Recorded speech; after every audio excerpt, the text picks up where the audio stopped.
अंतिम संस्कार में भी स्थिति क्या है? आजकल तो बेटे चाहते 3 दिन में सब कुछ हो आके समाप्त हो जाए, 13 दिन बैठना भी नहीं चाहते। आप विचार करो, जिस बच्चे को पैदा किया, पालन पोषण किया, पढ़ाया लिखाया, शादी ब्याह करे, सब कुछ करा, उसके पास माँ बाप के लिए 13 दिन का समय भी नहीं रहा। कितना भयंकर काल आ गया। 13 दिन माता पिता के पास नहीं बैठ सकता। वो आके कहते हैं महाराज जी ऐसा कुछ उपाय बताओ, 3 दिन में सब हो जाए, हम अपने काम से लग जाएं, ऑफिस जाना है।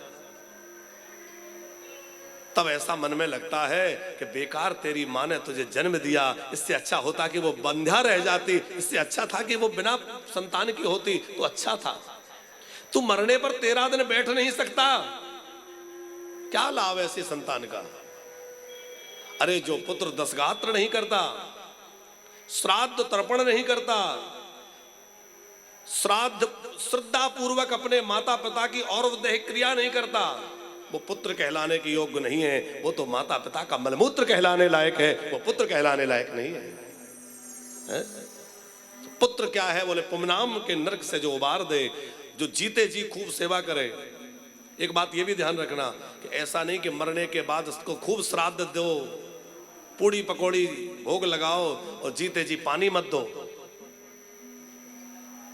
ध्यान रखिएगा, हम प्रयाग की भूमि से आपसे कह रहे हैं कि मरने के बाद जो श्राद्ध करता है तो श्राद्ध भी उसी का सफल होता है जिसने जीते जी अपने माँ बाप की सेवा करी हो, और जीते जी जिसने सेवा नहीं करी, मरने के बाद उसका श्राद्ध भी सफल नहीं है, उसके श्राद्ध का भी फिर उतना महत्व नहीं है।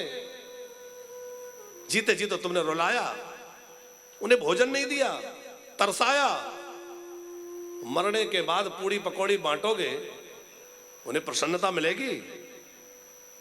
वो तो बेचारे हर समय आशीर्वाद ही देंगे, क्योंकि माता पिता के हृदय से हर समय आशीर्वाद ही निकलता है। आप चाहे जो करें, लेकिन क्या हमारा कर्तव्य यही है?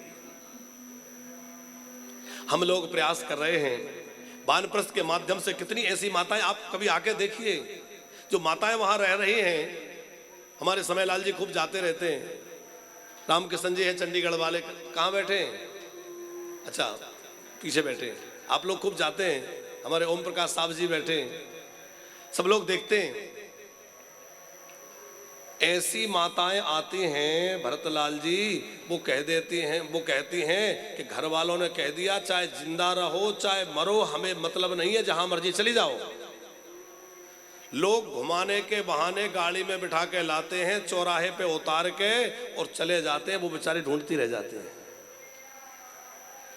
फोन लगाती हैं तो कह देते हैं यहाँ मत आना, यदि तुम चाहते हो कि हम लोग सुखी रहें तो यहाँ आना मत। और माँ तो माँ है, वो सोचती है कि तुम सुखी रहो, मैं चाहे जैसे रह लूंगी, मांग के खा लूंगी, मेहनत मजदूरी कर लूंगी, लेकिन तुम्हारे जीवन में दखल डालने नहीं आऊंगी। ऐसी माताएं हैं, उनका प्रेम देखिए आप।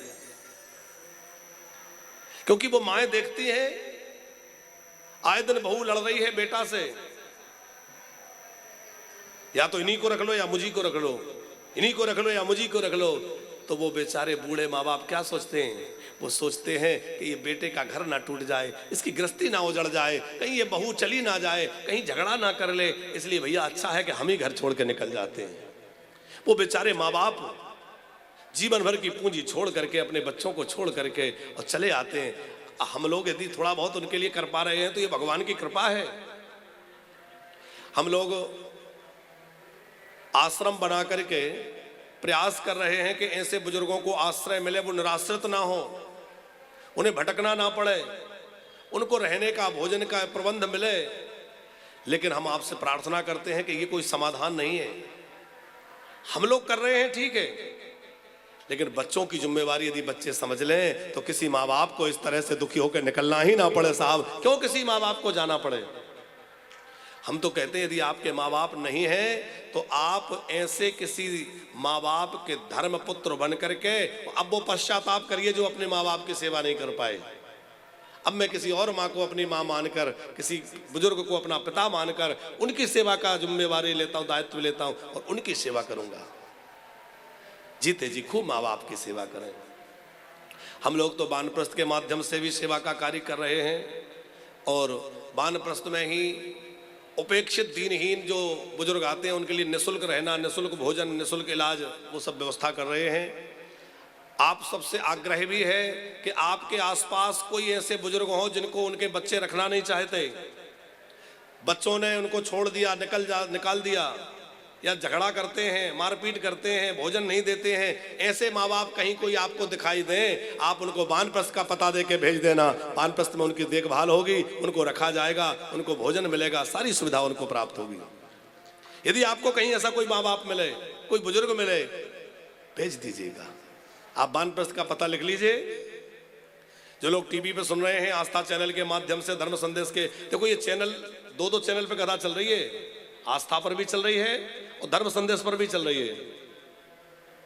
तो चैनल के माध्यम से भी जो श्रोता देश विदेश से जुड़े हैं, वो लोग भी, किसी के आसपास कोई ऐसे बुजुर्ग हैं तो आप उनको वानप्रस्थ का पता दे दीजिए। पहली प्रार्थना तो यह है कि घर में सेवा करिए। कई लोग कहते हैं बेटियों को जिम्मेवारी दे दी जाए तो बुजुर्ग परेशान नहीं होंगे, और हम कहते हैं कि वही बेटी ससुराल में जाकर अपने सास ससुर को अपना माँ बाप मान ले तो कोई बुजुर्ग परेशान नहीं होंगे।